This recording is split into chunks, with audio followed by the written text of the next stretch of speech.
J'aimerais vous faire référence, Madame le témoin, à votre rapport à la page 0048.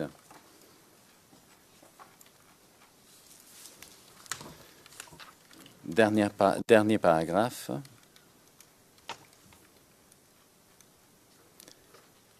Et vous mentionnez, deuxième phrase, nous avions opté pour cet acte médico-légal pour des raisons de diligence.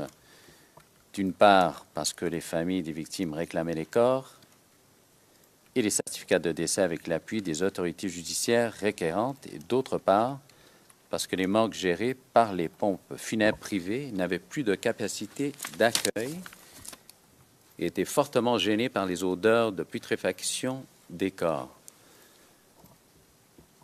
Je veux simplement m'assurer qu'on parle effectivement de la rédaction de ces fiches dont vous avez parlé initialement. C'est exact? Oui, monsieur, c'est exact. Alors, je veux simplement que ce soit également clair au dossier. Dans des circonstances normales, Madame la témoin, comment est-ce que vous auriez fonctionné lorsque vous avez reçu, hors la crise post-électorale, disons avant la crise post-électorale, comment est-ce que vous fonctionniez exactement lorsqu'un corps vous était acheminé? Nous fonctionnons selon la mission qui nous est confiée. S'il s'agit de faire un examen externe de cadavre, nous le faisons. S'il s'agit de faire une autopsie médico-légale, nous prenons le temps de la réaliser et éventuellement de compléter cette autopsie par des examens complémentaires, si c'était nécessaire. Donc, dans des conditions normales, s'il s'agit d'un examen médico-légal externe, nous le faisons. S'il s'agit d'une autopsie médico-légale, nous également réalisons ce travail, cette autopsie médico-légale. Et pour être plus précis, Madame la témoin, est-ce que vous auriez rédigé ces fiches d'examen externe détaillées dans des temps normaux, ou est-ce que vous auriez ajouté quelque chose d'autre, un autre document, un rapport médical quelconque? Je ne comprends pas très bien. Simplement, ce que je veux savoir, ces fiches dont vous nous parlez, c'est des fiches qui rapportent les détails d'un examen externe détaillé.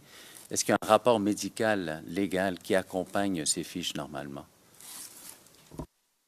Évidemment, ces fiches d'examen médico-légal, ce sont des fiches que nous avons conçues pour recueillir au moment de l'examen un maximum d'informations, puisque nous travaillons en dualité d'experts, un maximum d'informations.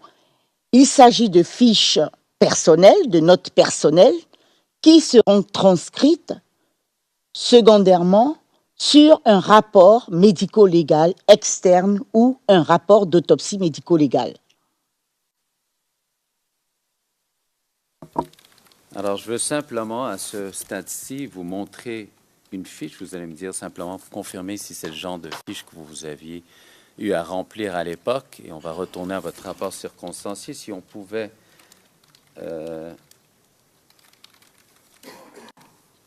si on peut visualiser ou mettre à l'écran le 0073 1090, c'est l'onglet numéro 20 pour vous, Madame la témoin, de façon publique.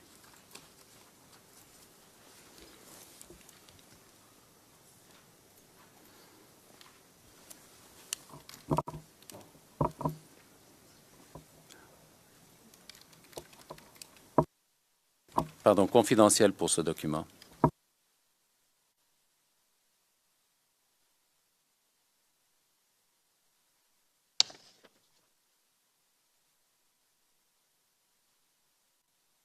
Confidentiel.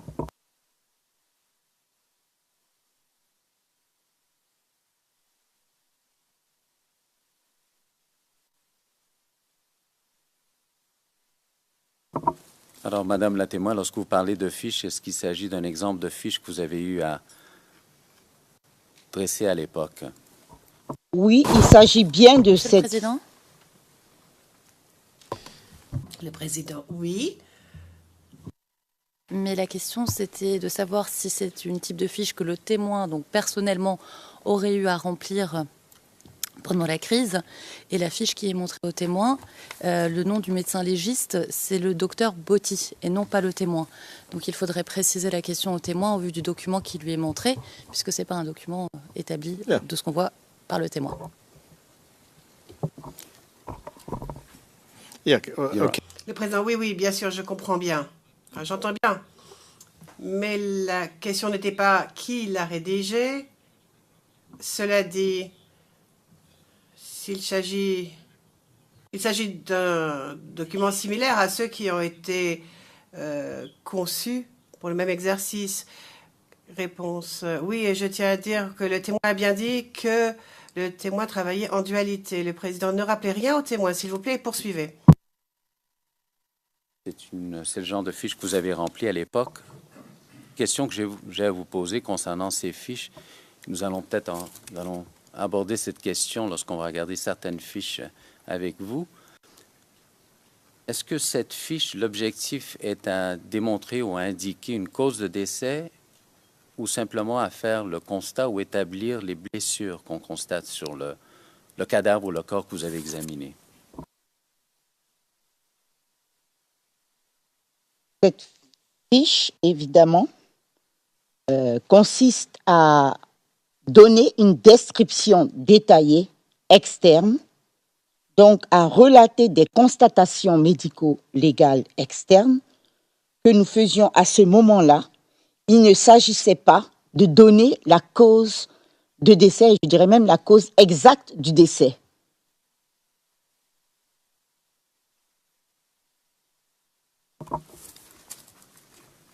Alors, étant donné qu'on est sur ce point-là, pour effectivement donner la cause exacte de décès, vous auriez besoin de quoi au juste?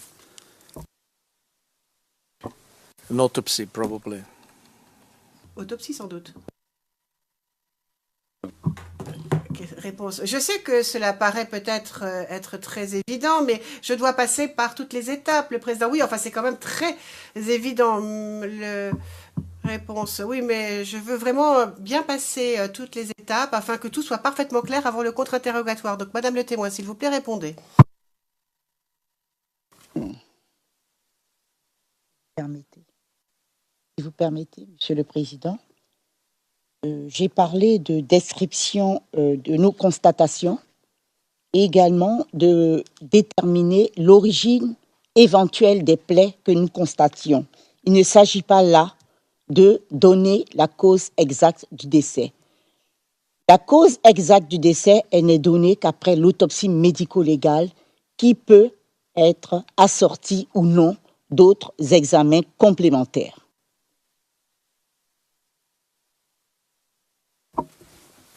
This is absolutely clear. Le président, c'est parfaitement clair.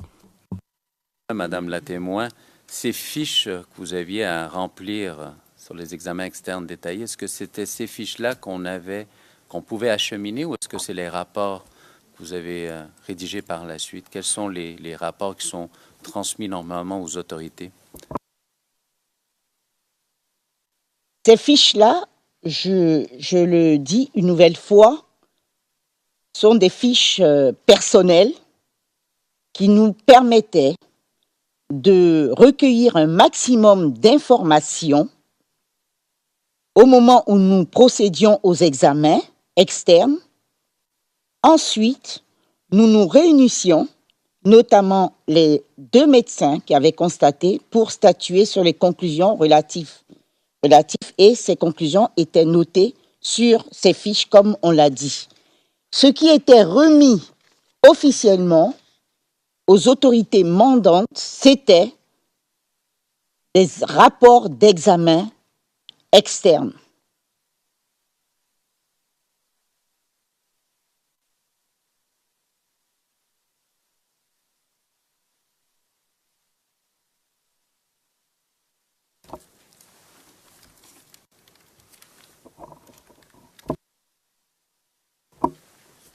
Merci, Madame la témoin. Alors, maintenant, je vais vous référer plutôt à la partie synthèse de votre rapport. Je n'ai pas l'intention d'aborder les tableaux que vous avez inclus dans votre rapport circonstanciel. Le document va être soumis dans le dossier de la Cour, mais j'aimerais simplement passer en revue avec vous certains éléments de votre synthèse. Alors, je fais référence à la page 0050, 0046. Alors, essentiellement sous la rubrique « Identification des victimes ». Pourriez-vous nous dire ou nous expliquer brièvement, lorsqu'on a regardé ce dernier document, la première fiche, on a vu qu'il y avait de l'information concernant l'identification de la personne. Comment est-ce que vous avez procédé à identifier ces cadavres? Comment ça se déroulait à l'époque?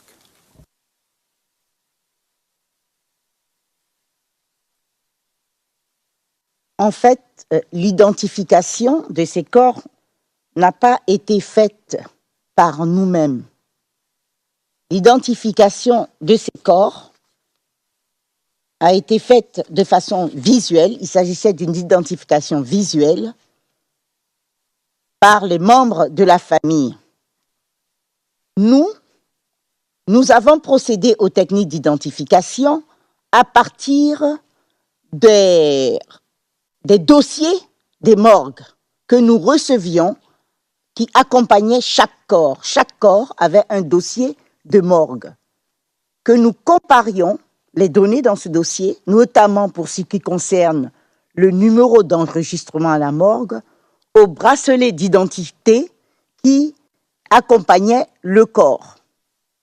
Et c'est ainsi que nous relevions dans la partie identité sur les fiches d'examen externe le nom, la date de décès ou d'entrée à la morgue éventuellement, et par la suite, nous reportions des éléments d'identification que nous-mêmes contrôlions, à savoir la taille, à savoir le type de personne, mélanoderme ou pas, à savoir également les vêtements que ces personnes portaient. Voilà notre partie identification, les démarches que nous avons entreprises pour l'identification de ces corps initiales pour ce qui concerne nos fiches.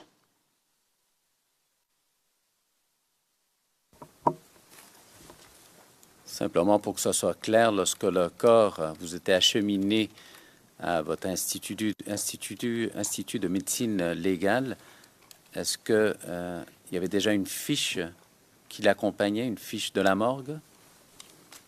En effet, une fiche de la morgue avec quelques renseignements accompagnait chaque corps. Est-ce que ces fiches de la morgue portaient des numéros? En effet, ces fiches de morgue portaient des numéros d'enregistrement de la morgue.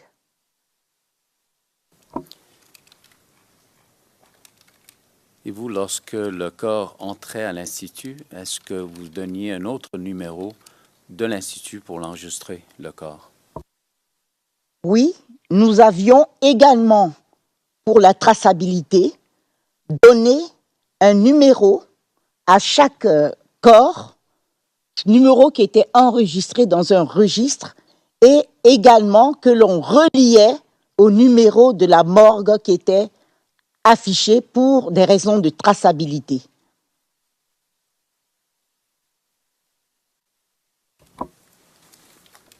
Et dans les circonstances, Madame la témoin, que le corps arrivait, mais sans bracelet ou sans dossier de morgue, que se passait-il dans ces circonstances?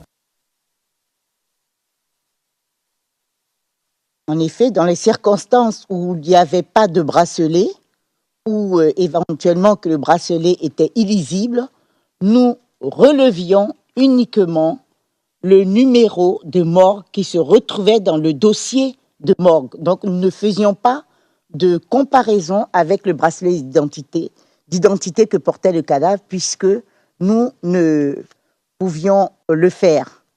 Nous relevions le numéro du dossier de la morgue qui accompagnait le corps.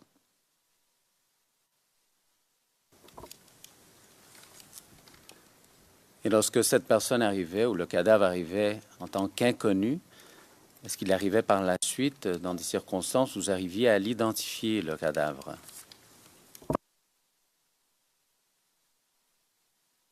Je dirais non, puisque nous n'avons pas procédé à ce type d'activité.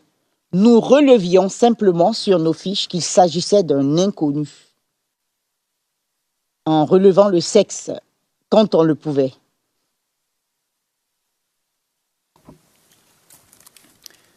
Et lorsque les membres de famille ou amis arrivaient pour réclamer justement ou demander le certificat de décès, est-ce que vous receviez de l'information par rapport à l'identification de certains cadavres à ce moment-là? Je dirais que de la part que nous avons reçu d'abord les familles après, et que de la part de ces familles, nous n'avions pas beaucoup de renseignements, même si on leur posait la question. Par contre, ces familles venaient avec un numéro de morgue qui leur avait été donné après une identification visuelle à laquelle ils avaient procédé à la morgue, au sein de la morgue. Donc ces familles arrivaient déjà avec un numéro de morgue et nous faisions la traçabilité à partir des numéros de morgue que nous avions également relevés et que nous avions mis en accord avec nos propres numérotations. Alors, simplement pour que ce soit clair, lorsque les familles arrivaient avec un numéro de morgue et un nom, est-ce que vous arriviez, vous, à identifier le cadavre, à mettre un nom sur ces inconnus? Oui, on mettait, on en rajoutait, en laissant bien sûr, ou peut-être en barrant, on rajoutait à côté de inconnu qui était rayé ou pas, le nom qui nous avait été donné par la famille qui venait récupérer le corps et qui correspondait bien sûr à notre fiche qui portait le même numéro de morgue.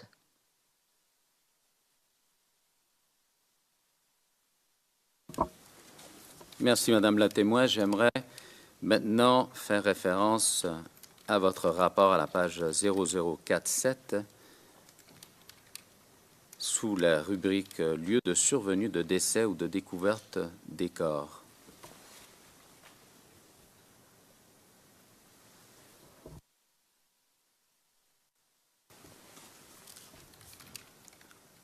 Alors, nous avons constaté que dans les fiches, il y avait également une section concernant l'endroit du décès. Pourriez-vous nous expliquer brièvement à la Cour comment vous avez obtenu cette information concernant le lieu de décès et les circonstances? Le lieu de décès avait été obtenu essentiellement à partir du dossier morgue que nous recevions dès le départ et nous le notions. Ce lieu était noté sur le dossier morgue qui était également accompagné d'une réquisition qui notait également qui relevait également le lieu où le corps avait été ramassé, enlevé. Et c'est à partir de là que nous notions le lieu.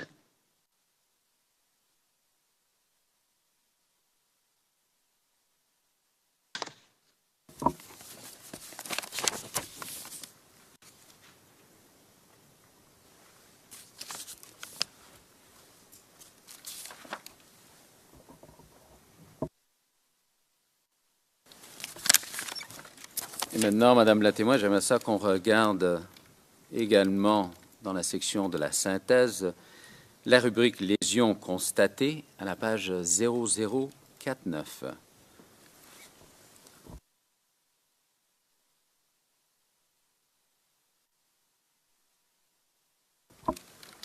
Alors, nous avons votre rapport, évidemment. Pourriez-vous nous dire brièvement ce que vous avez constaté de par la prise en charge de ces 789 cadavres?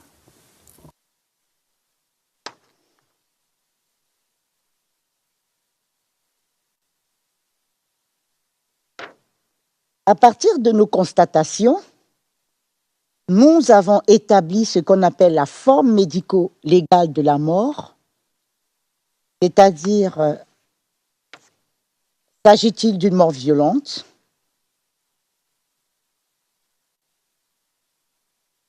d'une mort traumatique, d'une mort naturelle ou pas?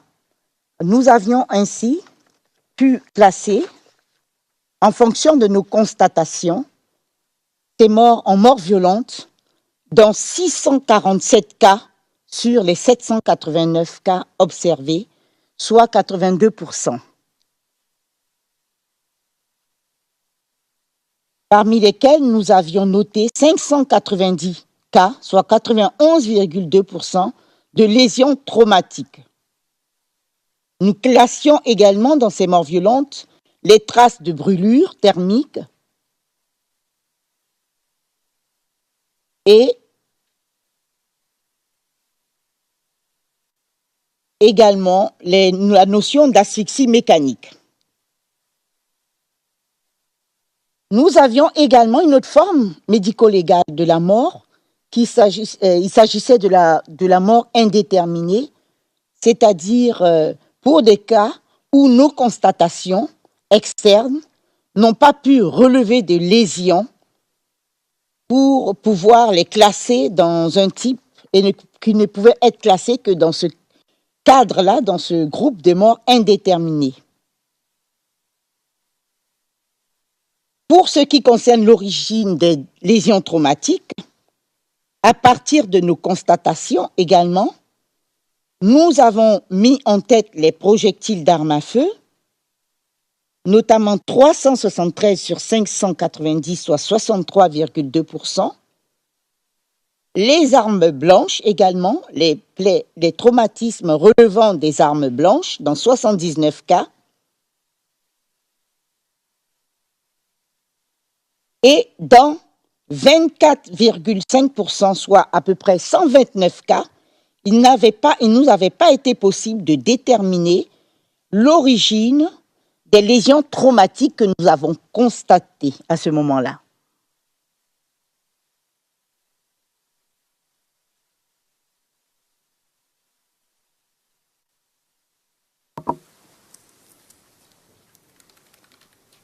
Merci, Madame la témoin. C'est en fait pour mes questions concernant ce rapport.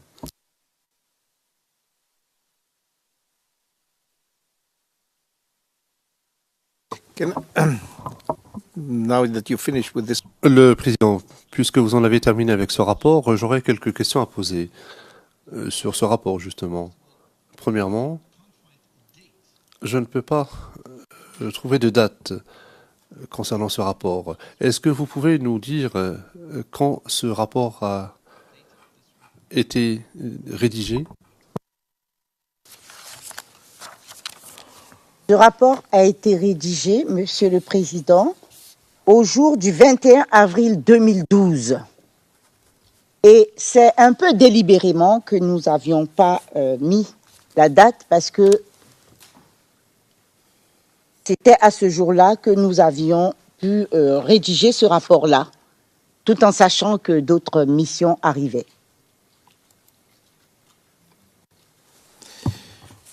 another question is Le juge président, j'aurais une autre question à vous poser. Vous avez dit, et je fais référence à la page 13, ligne 7 à 10, et à la page 15, lignes 14 et 15, et vous l'avez répété à d'autres occasions également, le rapport lui-même est intitulé « Victimes qui ont trouvé la mort pendant la crise post-électorale ou qui sont mortes lors des événements ». J'ai deux questions à vous poser. À quel événement précis que vous faites référence et qui a identifié ces victimes comme étant victimes des violences post-électorales? Qui vous a dit qu'il s'agissait de victimes de la crise post-électorale? Est-ce que c'est vous qui l'avez établi vous-même ou est-ce que ces informations vous ont été présentées? Comment est-ce que vous avez pris connaissance de cela? Nous n'avons pas décidé que ces victimes étaient issues de la crise post-électorale. Nous avons pu le dire à partir des réquisitions des autorités que nous avions reçues, qui indiquait également l'endroit où ces corps étaient et qui pouvaient être mis à notre disposition pour pouvoir réaliser ces actes médico-légaux.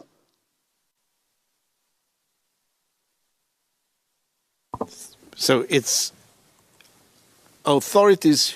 Ce sont donc les autorités qui vous ont dit qu'il s'agissait de cadavres de victimes issues de la crise post-électorale et où elles ont trouvé la mort. En effet, cette information se retrouve dans les réquisitions qui ont été faites, mais pas notamment où elles ont trouvé la mort, mais dans quel cadre elles ont été tuées et également où se retrouvaient les corps.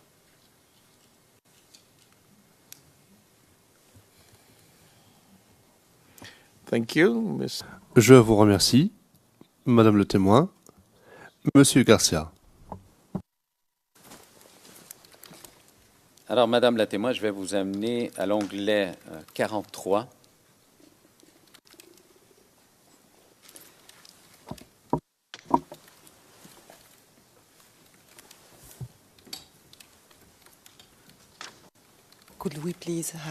La greffière d'audience, est-ce que vous pourriez nous donner la référence ERN et nous indiquer le niveau de confidentialité, s'il vous plaît?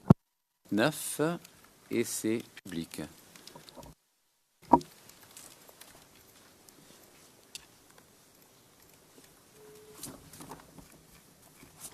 Alors, simplement, Madame la témoin, vous reconnaissez, vous voyez devant vous, c'est une lettre de mission que vous avez reçue du bureau du procureur, c'est exact?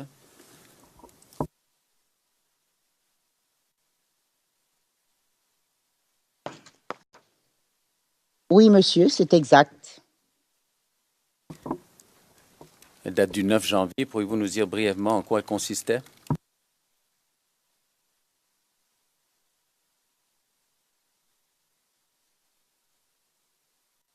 Well, we can read what it's. Le président, nous pouvons lire cela à l'écran. Vous présenterez donc ce document et nous saurons de quoi il s'agit. Monsieur Garcia, bien, Monsieur le Président. Faire regarder ce document, c'est parce que mes questions sont reliées à cette lettre de mission du bureau du procureur, Madame la témoin. Alors, on va y aller directement.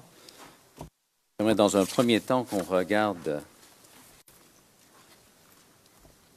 l'onglet 20, confidentiel, 0073 10 90.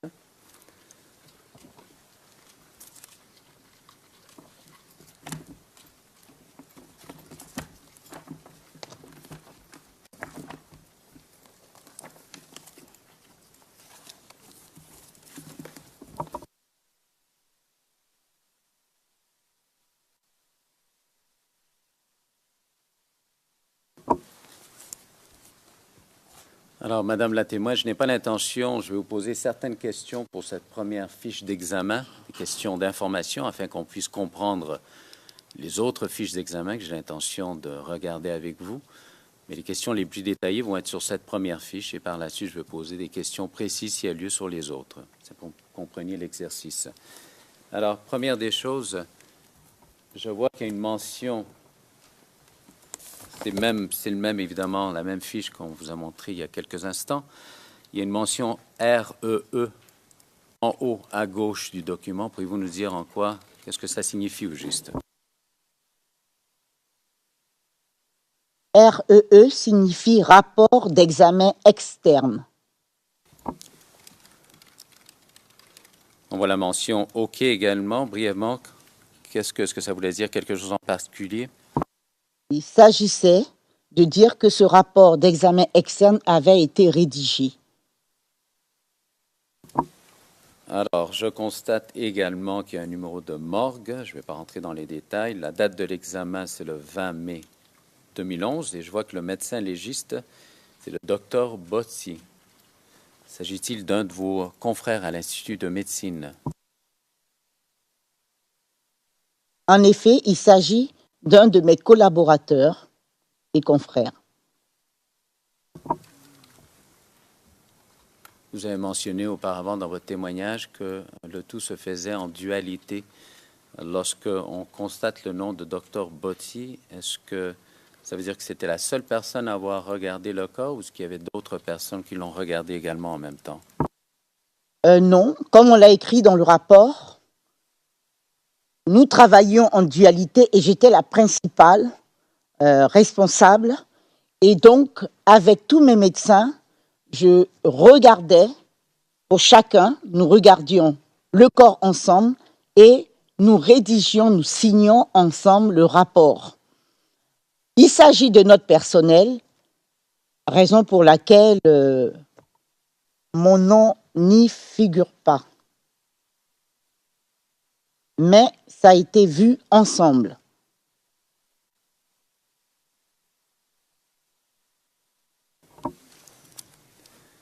Merci, Madame la témoin. Je ne vais pas vous demander de vous rappeler des détails pour chacune de ces personnes, étant donné le nombre de cadavres que vous avez vus.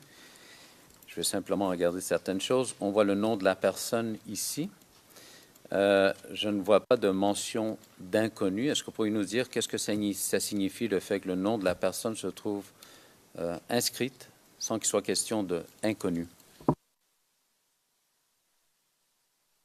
Cela signifie que cette personne est arrivée dès le départ avec ce nom qui était inscrit sur le dossier de morgue et également sur le bracelet d'identité.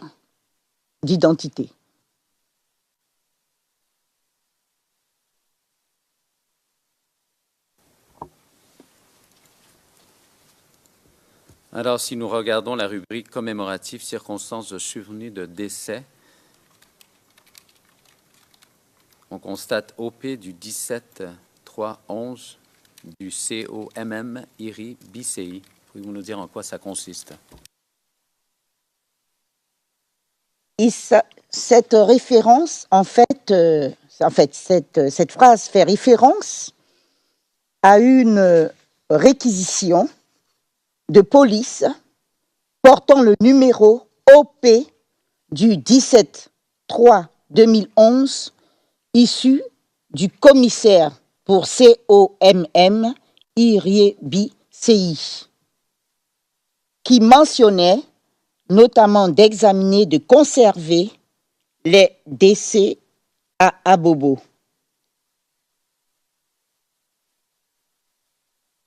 Cette fiche se figurait donc dans le rapport, dans le dossier de morgue qui accompagnait ce corps.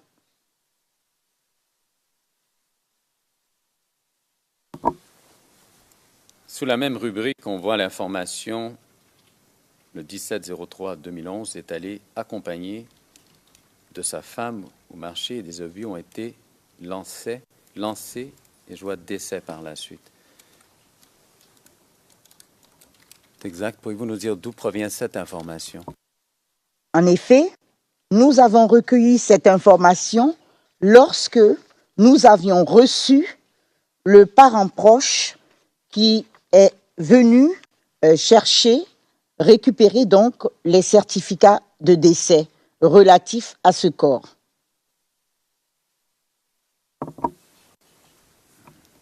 Alors, en bas de la page, dans la rubrique conclusion médico-légale, on voit PAAF. En fin de compte, pourriez-vous nous dire ce qu'on voit? Quelle est la mention PAAF? Qu'est-ce que ça signifie au juste? Et les autres mentions? En effet, PAAF signifie plaie par arme à feu, plus, c'est-à-dire accompagné de lésions d'éclat, pour lequel, sur une de ces lésions, avait été retiré un fragment métallique pour fragment métal, donc qui avait été extrait. Et en parenthèse, nous avions noté pour nos notes personnelles, pour nous remémorer ce qui avait été dit sur les circonstances, notamment là-haut, ce qui nous avait été rapporté.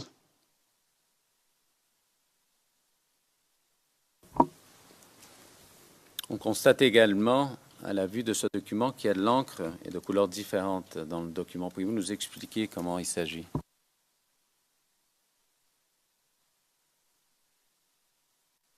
pour en rouge, nous avions noté, nous avions dit qu'il fallait mettre en rouge des documents que nous recueillons auprès de la morgue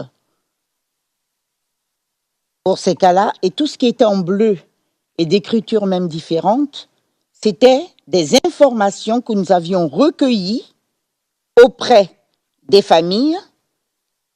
Quand a posteriori, elles venaient recueillir le certificat de décès, et en noir, toutes nos constatations qui avaient été notées au cours de l'examen externe du corps, et en rouge, nous avons mis également perforation des vêtements qui étaient des éléments qui nous paraissaient pertinents pendant cet examen médico-légal.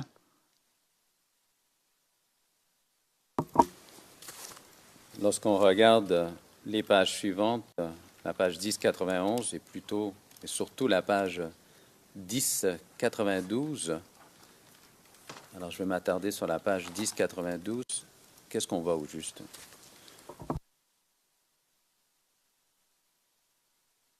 Sur cette page, nous avons des schémas corporels que nous joignions à l'époque pour aller vite et pour avoir une bonne représentation visuelle de ce que nous constations.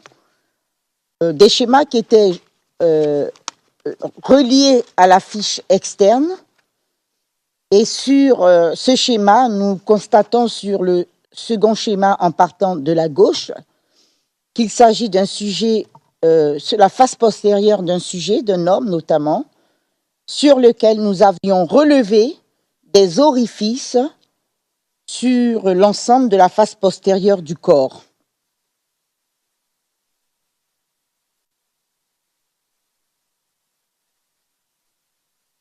Qui ont été relevés en rouge ici, et numérotés également.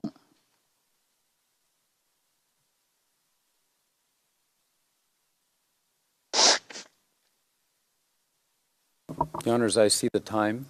Monsieur Garcia, Monsieur le Président, je vois l'heure qu'il est. Le Président, effectivement. Nous allons faire la pause du matin, la toute première de la journée. C'est une pause de 30 minutes, vous pourrez vous reposer. Nous allons donc suspendre l'audience et nous allons reprendre à 11h30. Et c'est le procureur qui poursuivra son interrogatoire. L'audience est donc suspendue. Veuillez vous lever.